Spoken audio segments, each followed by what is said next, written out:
Good morning, everyone, and welcome back to Sugar Mama's Fireplate Podcast. I am financial planner Canna Campbell.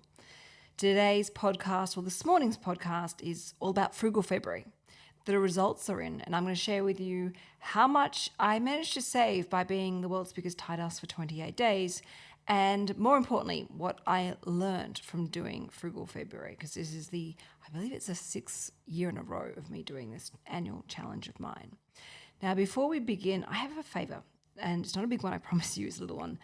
I am actually recording today's podcast on a Rodecaster, which is a technical piece of equipment that's apparently supposed to be brilliant for podcast recording. So if you hear an improvement in my audio, can you please send me a message through Instagram or just simply leave a comment letting me know if this audio is any better, because I'm terrible. I have audio perception and it's really hard for me to decipher if the audio is any better. All right, let's talk about Frugal February and let's talk about what I learned, and I will then at the end of this share with you how much exactly I saved. All right, as I said, this is the 6th year in a row of doing Frugal February, and what essentially it is every time I don't spend money for the month of February, I proactively transfer that money on the spot into a separate dedicated savings account, which is my $1,000 project account. And at the end of the 28 days, thank goodness February is a short month, I see how much there is. And trust me, it always shocks me as to how much it all adds up. Now, I have a love-hate relationship with this challenge. I learn a new thing every time I do it, but I find it really draining and exhausting and frustrating because it really does go against my principles of being frugal. You see, I'm actually not necessarily frugal. I would say I'm mindful, not frugal.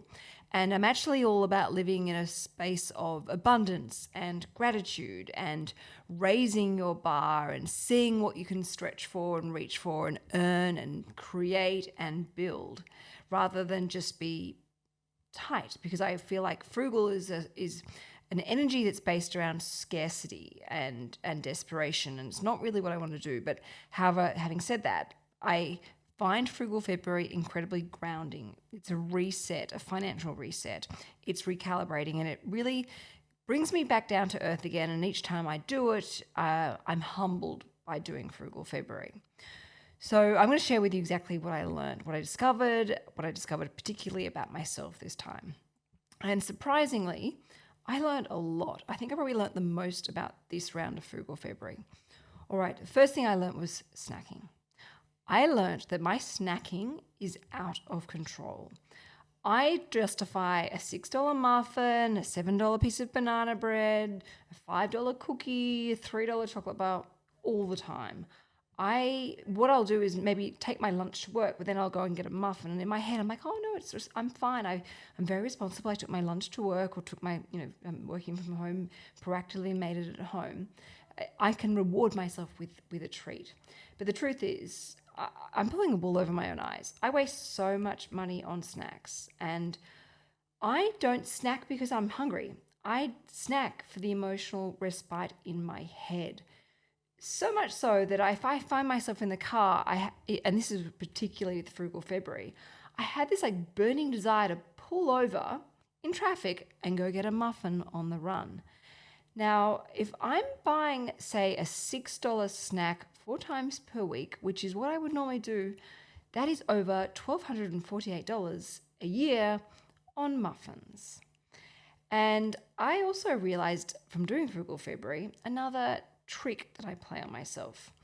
I go and buy other people around me a muffin, a cookie, banana bread, a chocolate bar to justify it for myself. So I'll go and tell myself it's for the kids. I'm getting them a muffin so I can get myself a muffin, or I'm going to get the girls of the office cookies so I can get myself a cookie.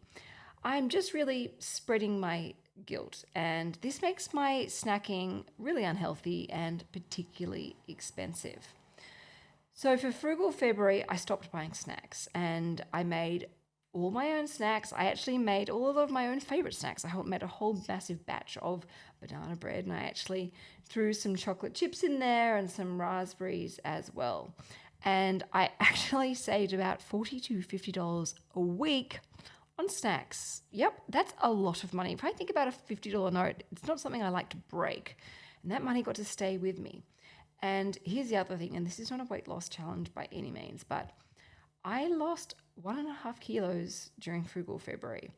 Now, I have been trying to lose that 1.5 kilos, I think, since having Apple, which was about 2.5 years ago.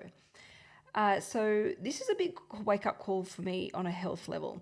Not only do I need to cut down my snackings, but I also need to do some more exercise, some mindfulness on what's really going on for me.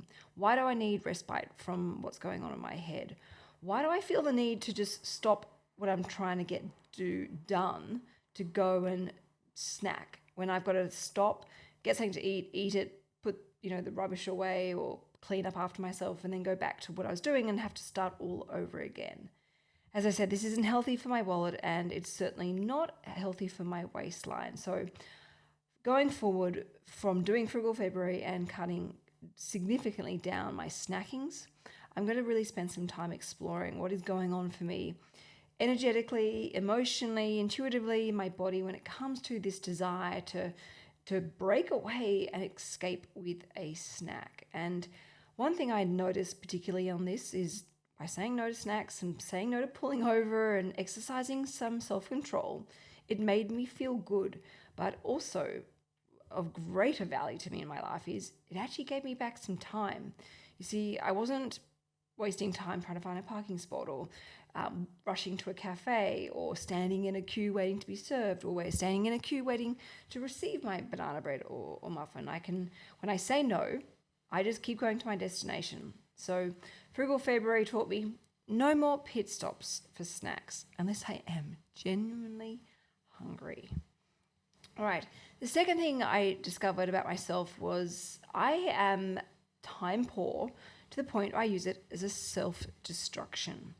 During Frugal February, Peppy chewed Rocco's school shoes. In fact, Peppy chewed a lot of things during Frugal February. And I had to go to buy him some new shoes, so I went to Rebel Sport, where I'm a member. And just so you know, Rebel Sport have great discounts for their members. I got him normally his school shoes are about $70, and I got them for $50. Anyway, whilst I was in the store buying his shoes, I found myself walking through all the aisles, wandering around, asking myself, all right, whilst I'm here, what else should I get? And it was like I convinced myself that I was never, ever going to return back to Rebel Sport ever again or for another year. So therefore, I must stock up. And I was like frantically looking down each aisle going, oh, do we need some new swimmers for the kids? Oh, do we need a new rash vest? Oh, do we need some new goggles for the kids? Oh, do we need some new flip-flops for the kids? Oh, does Apple need some new sneakers? No, my kids knew none of that. And look, luckily I caught myself in the act. I was like, what's going on? I can't use the escape or the excuse of being time poor to just go and waste money. I can always come back to Rebel Sport. I can buy online, and I need to remind myself to only buy what I love, value, use, and appreciate. And the funny thing is, I do this at the supermarket as well. Do you think I could just pop in and grab a litre of milk because that's all we need, a litre of milk? No. I'm in there, I'm like, oh, I'll grab some biscuits, or I'll grab some meat and put that in the freezer in case we're running low on mince, which we never are because I always have that in the freezer. Or we'll get some of this or that. Like, it's stuff that we don't need, it's a duplicate. But I convinced myself, whilst I'm here, I will go and grab this or that. And that sends us off on our family budget and is wasteful. If I really need something, I'm going to remember during the week or during the month that I can really easily jump online in this day and age. So the third thing I realized is the power and the importance of immediate proactive transfers. Frugal February for me only works, and this is what I highly recommend to anyone and everyone, is immediately transfer on the spot. Otherwise, those savings will evaporate. You see, every day in the moment, I transferred my personal savings to my $1,000 project account when I didn't spend that money. And the beauty and the power of this, that I could see the impact and the benefit of my Frugal February self-control, which I will proudly say got stronger and stronger every day. And seeing that $1,000 project account, which is obviously every single savings from during Frugal February, grow each day. Progress fuels success. You'll hear me say this all the time, but I firmly believe it. And when I saw my account balance grow each day, and I look at it at the end of each night before I went to bed, I felt proud. I felt inspired, and I felt motivated to keep going. I also felt quite responsible, and I also felt quite, I guess you could say, liberated, but also sometimes a bit embarrassed about what I was learning about myself, particularly the tricks and traps and the way I was convincing myself that I was frugal at times when I really wasn't. However, I'm going to be kind to myself and admit I'm a busy working mother with 3 children. I am time poor, so old habits do die hard, but I'm all committed for personal growth from doing Frugal February. Now, this was particularly valuable for me in checking the account balance every night and doing those immediate transfers on the spot, because probably would have been about around the 18th of February, 19th, just after I passed the halfway mark, that's when my exhaustion for Frugal February kicked in. And I was starting to get a little bit frustrated. I was sort of questioning what I was doing. I started to come up with excuses for myself. And seeing my account balance at the end of each night would quickly snap me out of it and stop me feeling sorry for myself. And that doing Frugal February was completely worth it. The fourth thing that I discovered about doing Frugal February is removing temptation made Frugal February so much easier. Murphy's Law has always been present for me during Frugal February. The month where I'm forbidden to buy anything for myself is the month that I would discover all those lovely, cool, pretty, shiny, helpful, fashionable things I could buy. And it would drive me absolutely crazy. I'd be tempted to go put things on hold or lay by them, to go and do that. But this time I was far more proactive and I removed temptation. So from all of my favorite stores, I unsubscribed from their newsletters. And that stopped temptation being dropped in my inbox, which would normally send me jumping onto their website to see their newest arrivals or heading to my local shopping mall where I'd wander on into their store to see those beautiful, new, shiny, cool, pretty things in the flesh. I literally did not feel any desire whatsoever to buy any clothing whatsoever. However, I will point out, though, I did buy some $6 slippers from Kmart, which are absolutely fabulous. And I was actually going to Kmart to buy Tom some shoes because his shoes fell apart during Frugal February. But having said that, no desire to buy anything. And I do have a small amount in my budget, that is in my personal budget, to buy clothing, should I wish to, when I need to during a month. And I just didn't have any temptation. And I don't buy clothes, for the record, every single month, not at all. But just Frugal February, that saying, you always want what you can't have. This time it wasn't the case at all. I had zero desire to buy anything. And even the couple of times when I had to go up to my local shopping centre, I had blinkers on. I had zero interest or desire to go into any of those stores because I didn't know that there was a new arrival or a new drop had gone into the store. And it was empowering. I was really proud of the self-control and the time that it gave me. And one quick trick I will share with everyone that I like to do when I'm trying to avoid the temptation of shopping for clothes, or my favorite shops, is I will go and park in, a 15-minute parking spot or an hour parking spot or a parking spot that's involved a meter, so that I know I need to rush back to the car, and I will purposely do that so that I am on the clock and there's no time to go and look in one of those stores. But unsubscribing from all of those shops online is brilliant. And if they really are one of my favorite stores, I can go and resubscribe, and who knows, I'll probably get that sign up 10% discount when I do. And that is, of course, if and when I'm ready, and only if I love, values, and appreciate something. Now, the next thing is from Frugal February is the power of community. There's nothing like putting something out on the World Wide Web that you're going to do, or on social media, and then sharing with everyone, telling everyone you're going to do what you're going to try and achieve. Oh my goodness, does this put pressure on yourself? But it makes you accountable. And this is the benefit of doing it, because you don't want to let people down. And of course, you don't want to let yourself down. But this was actually interesting this time because you guys helped me. every time someone regrammed what I was doing, like whether it be my IG post or one of my ideas, or you sent me a DM saying, hey, I love what you're doing, you should do this to help save some money, or you should tell people about that, or this is what I'm doing, or this is a great recipe, or or this is a great tip or insight or app. That was absolutely amazing, because I was then able to not only share that with everyone else, but also I actually applied most of your suggestions myself, and they were absolutely brilliant suggestions. For example, I didn't know that Woolworths insurance, particularly pet insurance and mobile phone plans, gave you a savings up to $50 per month off your groceries.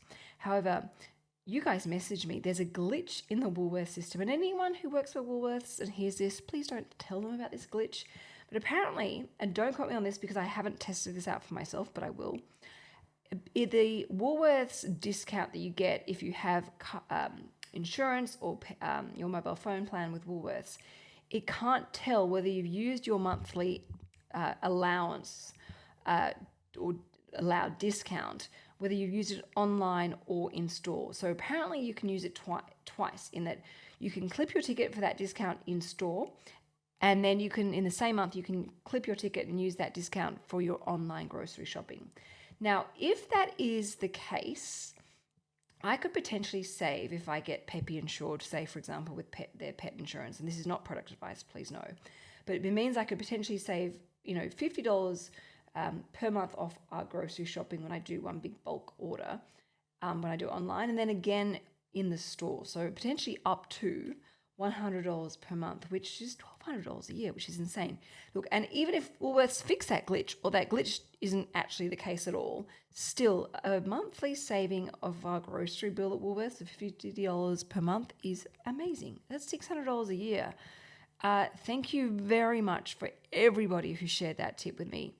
And for anyone who's got a new puppy or kitten or cat, I highly recommend insuring your pet, and obviously making sure that you're properly insured in all aspects of your life. So that might be something worth researching. But again, please do your research, look into your needs and objectives.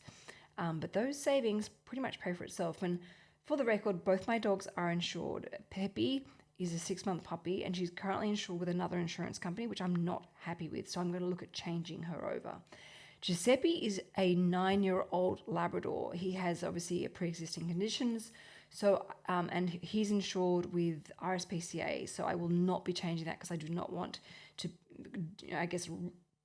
risk him not being properly covered for something. And technically speaking, it's quite hard to insure older pets. The other brilliant savings that you guys share with me is the Bissell carpet cleaner. Now, I am an idiot, because you guys have actually been messaging me about this carpet cleaner for a really long time. However, I only realized during Frugal February that the Bissell carpet cleaner is a cleaning device, not cleaning solution, which is what I originally thought. So when finally someone actually messaged me and said, no, this is actually a machine, not a solution. Obviously, you have to buy a solution as well. I did some research, and I ummed and ahed and looked at it and looked at all the different models, and realized this actually could be a brilliant purchase, because, and don't judge me, but we have had in the last 12 months, with Sophia, before she died, was very, very sick, and there was a lot of mess created from that. And then we've had Peppy, who has also created a huge amount of mess as well. We've spent almost $2,000 on having 2 carpets or 2 rugs sent away to be specially cleaned, and have the carpet cleaners out 3 times. So I looked at the models, and I ummed and ahed, and I slept on it and thought about it and spoke to Tom. And the morning of trying to decide whether I get this carpet cleaner device, Peppy jumped on our cream sofa and weed on it. And a couple of hours later, Apple found a red pen and drew all over the white or cream-coloured sofa. So I decided that the Bissell carpet cleaner purchase was a must, and I decided to get the more expensive professional model, which was on sale at Harvey Norman for $560. Well, actually, it was a bit more than that, but I went and haggled the price down. So that pretty much paid it for itself. And oh my goodness, where have I been living? Thank you everyone for messaging me. And I'm saying, I think I had about 100 people messaging me, recommending me to get this carpet cleaner. It is brilliant. I was on a cleaning high. I was like a woman possessed. I cleaned our whole entire cream sofa, which now looks more white than cream, I have to say, looks so nice. I cleaned our other white sofa just for fun of it. I cleaned the rugs. I cleaned the carpets. I cleaned our dining chairs, which the kids had smeared in so much food. And next weekend, I'm going to tackle the kids' car seats. So that Bissell carpet cleaner machine, even the professional one, which is probably one of the most expensive ones, paid for itself. The other thing you guys sent me is some brilliant recipe ideas and meal ideas, and showed me what you guys are making at home to come up with frugal family meals that go down easily with minimal whinging and whining and satisfy everyone and don't cost a fortune. So Frugal February, thank you to you guys for messaging me. And that is the power of the frugal community, the debt-free community, the FIRE community even. All right. The sixth thing I learned from doing Frugal February is if you don't ask, you don't get. During the month of Frugal February, I called our energy and gas provider, and I went in with low expectations, I admit, and I thought, I'm going to be sitting on hold for ages talking to these, waiting for someone to answer my call. Surprise, surprise, no, I probably waited a total of 10 minutes.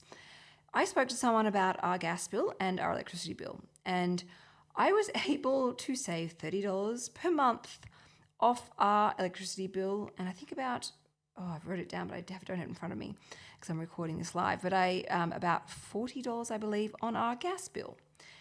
That is unbelievable, and it did mean that we had to come off our fixed rate but go on a variable rate, but I was okay with that, and they looked at our meter and our usage and said we should be fine.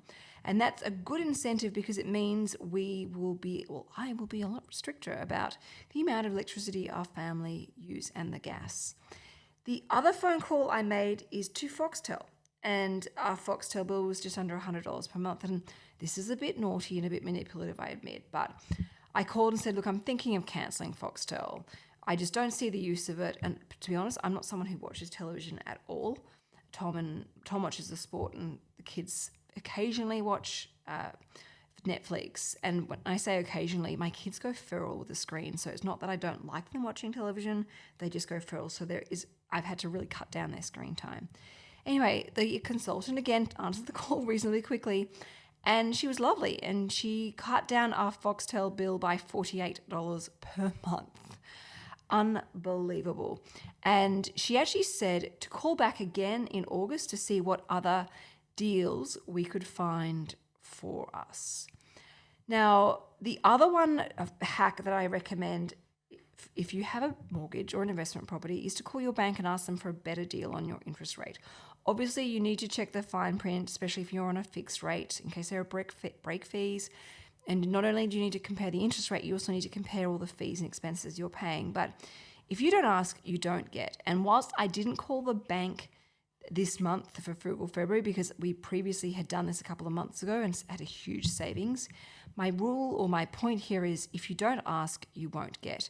I could very easily have been lazy and not bothered calling Origin Energy or Foxtel, and I wouldn't have, I think over $130 a month in savings, which is over $1,500 a year in savings, which is absolutely incredible. So invest time up front to make that call. And let's be honest, you just dial, you're on hold, just put the phone on speakerphone or use your headphones and just multitask. Multitask while you're waiting for someone to pick up a call. And that, you might be on hold for half an hour, but if it saves you $30 a month even, that's over $360 a year. That's $360 a year I'd love to see in your pocket, in going towards your financial goals, paying off your debt, or maybe even using to start your own investment journey. So go out there and ask. Go out there and demand. And if they say no, at least you've got the peace of mind knowing that you're on the right deal or you've got the best deal possible, or to go searching elsewhere for a better deal. It's all about empowerment and stepping up. The seventh and final thing I learned from doing Frugal February, and this was creative play. At the beginning of each month, I would normally go and get a manicure pedicure. It's a pretty basic one, to be honest, but I'll just get my toenails painted because I'm not great at doing my own toenails, and I will get my fingernails just filed and polished and squared off and just looking short, sharp and healthy again. But during Frugal February, I didn't do that. And this saves me $50 each time I do that. And it's funny, sometimes Apple will come with me to get this monthly mani-pedi. So instead, we created our own manicure pedicure salon at home. She sat in her sister's bouncer, and I got a big bucket of water, filled it up with bubbles and hot water, got her to put her feet in there, and we played. I pretended I was a beautician giving her a manicure pedicure, and she played along. And I just chatted to her as though I was, running my own beauty salon, and she was my customer. And it was really fun. And I asked her, I'm like, oh, do you have a boyfriend? She's like, yeah. I said, how long have you been together? She said 3 years. Like, it was so cute. I'm like, where did you meet? And at the shops, she had no idea what I was talking about, but we were doing this role play, and it was so cute and so much fun. So much so that we even painted Peppy's toenails afterwards. And it was great. Like, I felt like I really connected. And whilst I love taking her to get a manicure, pedicure, it's a fun little thing to do, playing role play with her, being silly, felt actually better. It felt more meaningful. I felt more a bond with her. And if you ever see me on my Instagram account at Canna Campbell Official, where I share more inside my life, you'll see that Apple slightly drives me nuts. She's this wild, sassy, fiercely independent 2.5-year-old turning 22, and she's on. We're at a challenging stage of our relationships where she loves to have lots of meltdowns and tantrums. So this was a really beautiful experience playing together. We also did movie nights at home where we would dim the lights, put a movie on together, all jump into bed together with some lollies or some popcorn and snuggle in. And yes, there are things we do off normally, but we really amped it up for Frugal February. We did drawings. Now, previously I used to go to Officeworks and buy, colouring in books for the kids, but this time I just printed off My Little Ponies. If you Google kids colouring in, you can get thousands of them, all free. Just print them off, and made sure that all those lids are going back on those pens so that they don't dry it as much. The other thing we did was a lot more physical play as well as creative play. I don't think I've tickled my kids so much more than ever before for the month of Frugal February. Wrestling with them, poking them, pinching them, tickling them, laughing with them. I felt so much more present with them, and maybe that was because I did less running around going to catch up with friends or going out and about, dragging my kids everywhere. There was more time at home, but I felt my relationship with my kids got to a more deeper, more meaningful level. Also, on that note of creative play, Rocco really has gotten into cooking. He jumps on our Thermomix all the time, and he's learning to my absolute pride and joy. Rocco now makes so many meals himself in the Thermomix, and I didn't realize how capable he really is. I was really inspired. So he's now making smoothies. He's making crepes. He does all sorts of things now in the Thermomix, and it's great. And they're because we're spending more time at home from doing Frugal February, which is a great thing. All right. So here are my savings breakdown.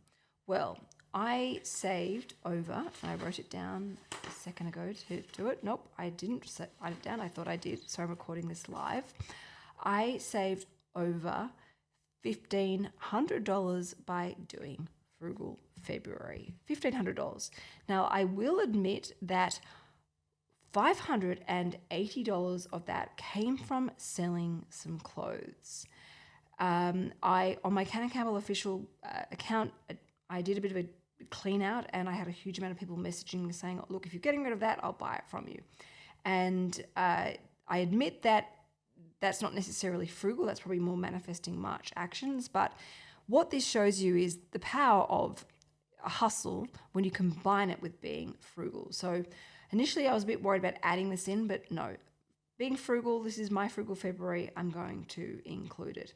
And my apologies, I've just opened up my $1,000 project account. The exact amount that I have saved by doing Frugal February is $1,465. Now, other than that $580, where did the almost 800 and something odd dollars come from? Well, this is how they came from.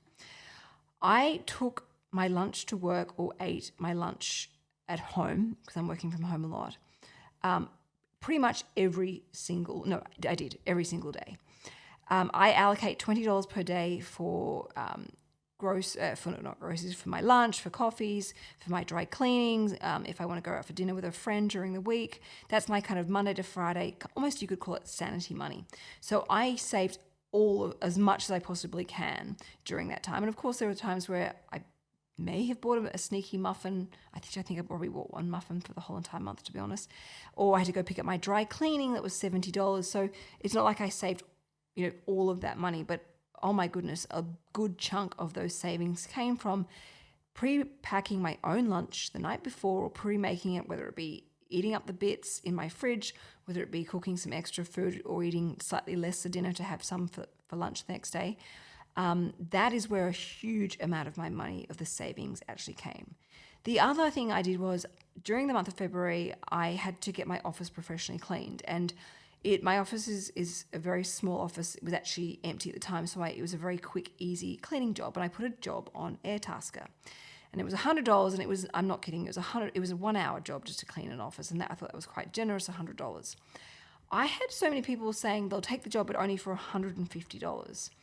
And I just got to, I was like, hang on, I'm really time poor. I don't have time to do this myself, but $150 for a 1 hour cleaning job, that's insane. That's more than I make in an hour. So I pulled the ad down and I borrowed my friend's car, drove over there, and I cleaned the office myself. In fact, it took less than an hour, and it was a great workout because was on the clock, but instead of spending $100 on professional cleaning, I did it myself. And I was able to pay a bonus to myself because obviously my business pays for the office cleaning.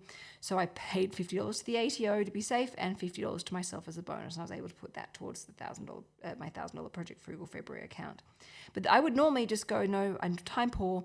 I'll just outsource that and get someone else, a professional, to come in and clean. The other thing is I made a lot of my own snacks. You would have seen, if you follow me on Instagram at Sugar Mama TV, I made, as I said, my own banana breads. I made my own muesli bars. I even made my ice creams for my kids. I made these delicious banana and avocado ice creams as snacks for after school to stop them, wanting to go to Baker's Delight and getting finger buns or chocolate bars after school, or ridiculously expensive gourmet icy poles that now cost $8 each. As I said, from a family savings, now this is a bit of a different one here, that $1,465 does not include the family savings. A couple of reasons why. Whenever I've saved money for the $1,000 project, that's come out of my own personal savings. I will never use and this is since Tom and I combined finances, I will not use savings from the family budget for my own investment purposes because I feel like I'm robbing from the family account, which I don't want to do. So those new savings or newfound savings we have from Foxtel, from gas, from electricity, they will stay safely in our family account. And there's a couple of reasons why I did that. Number one is we have new expenses for our family. Both Apple and Rocco have started swimming lessons. So those newfound savings from the gas bill, from the electricity bill, from Foxtel will actually cover the new swimming lessons. And when we got the fabulous interest rate savings on our home loan and investment loans, those savings went to daycare. Now, you might be thinking, why is Kenna sharing this with us? Well, I want to share with you that your financial journey, when it comes to being frugal and finding savings, is always going to feel like, I guess, the wild ocean. 1 minute you think it's calm, the next minute it's rough and rocky and you're being tossed around.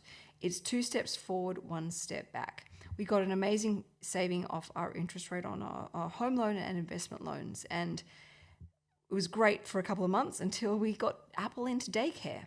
And a lot of those newfound savings have been eaten up by the cost of daycare. So whenever you're going through, if you're doing Frugal February or on a really tight budget, I want you to, and you're thinking, oh, this is so annoying. I just don't know if I should keep even bother trying. Whatever I try, never seems to get anywhere. Please know you're not alone. And please know it's perfectly normal to feel like it's 2 steps forward, 1 big step back. That's the way it goes. But I promise you, don't give up. Keep going, keep finding those savings. And of course, step into Manifesting March with me, where we look at earning extra money, because that is the true solution if you're on a tight budget. Now, a couple of other little things I did along the way as well. I didn't buy any clothes. Now, for the record, and I know there'll people be listening to this thinking, Canna's must have a really high disposable income, to not afford, to save money to not buying clothes. Let me share this with you. I am working part-time, so I'm on a pay cut. Tom and I don't have any family that help us with the kids at all. Tom's family live in Barraba, New South Wales, so they're not around. We don't have any family support whatsoever. So if we ever want to go out, it's always got to be paid help. If when I'm working, it's paid help. We have no other choice. So we are not on we don't have a high disposable income whatsoever. We are on a very normal, everyday, average Australian's budget. And yes, things do get tight at times. And yes, sometimes we do have to dip into our emergency money. And sometimes we do have to transfer a little bit of money out of our redraw facility back into our family account.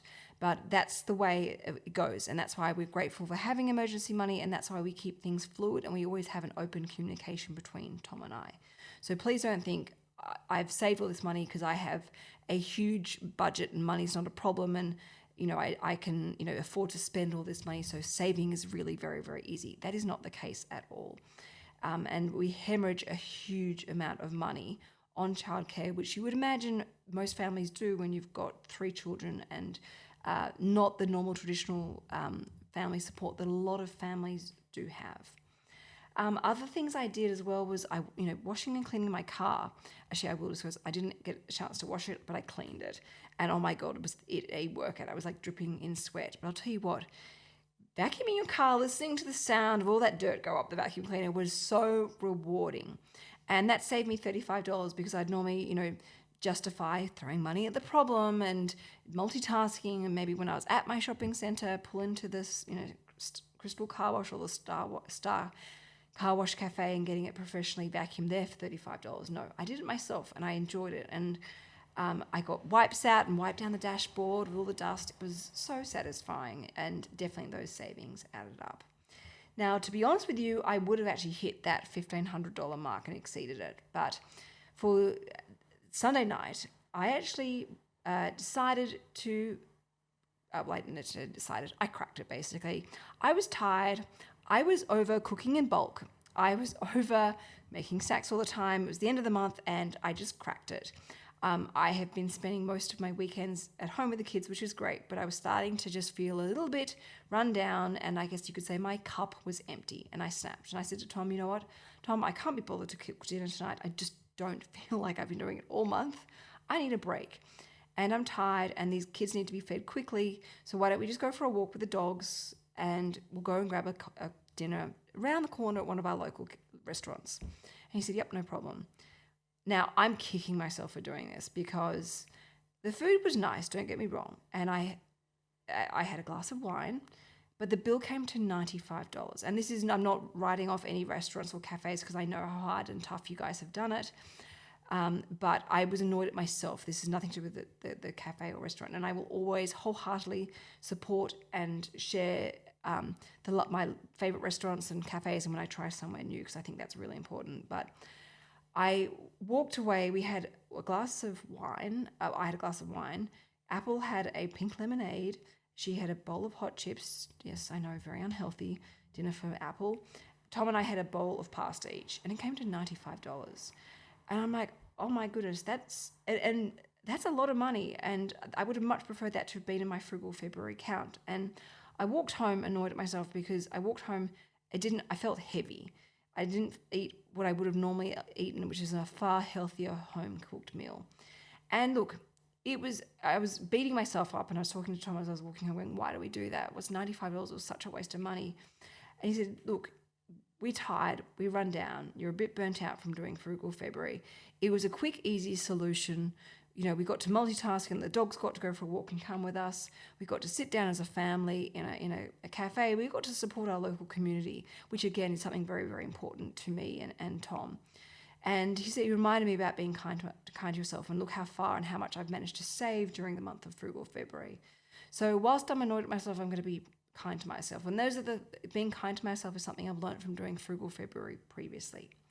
Now, your next question is probably, what am I going to do with this almost $1,500? Especially because there's so much market volatility at the moment. We're potentially looking at a World War III.